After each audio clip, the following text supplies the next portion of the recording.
নতুন প্রমোতে দেখতে পাওয়া যায় আদি এবং পল্লবী একে অপরকে ভীষণ ভালোবাসে। এই খবর জানতে পারা মাত্রই আদির বাড়ির লোকেরা ভীষণ রেগে যায় আর আদি পল্লবীকে ফোন করে বলে, কাল ঠিক ভোর 5টার সময় তুমি রেডি থেকো।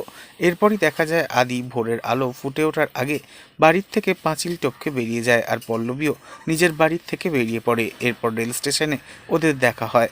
আদি পল্লবীকে মাটির ভাঁড়ে চা দিয়ে বলে, গরম চায়ে চুমুক দাও, মাথা ব্যথা ঠিক হয়ে যাবে।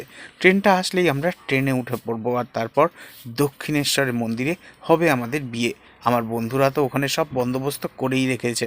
এরপর দেখা যায় ট্রেন ঢুকে পড়লে আদি পল্লবীর হাত ধরে ট্রেনেতে উঠে পড়ে আর ট্রেন ছেড়ে দেয়। কিন্তু ট্রেনের সিটে আচমকাই দেখা যায় বসে রয়েছে আদির বাবা। তাকে দেখে চমকে ওঠে আদি। তবে কি আদি আর পল্লবীর এই বিয়েতে বাঁধা হয়ে দাঁড়াবে আদির বাবা? নেক্সট আপডেট জানতে এক্ষুনি সাবস্ক্রাইব করে আমাদের সাথেই থাকুন। ধন্যবাদ।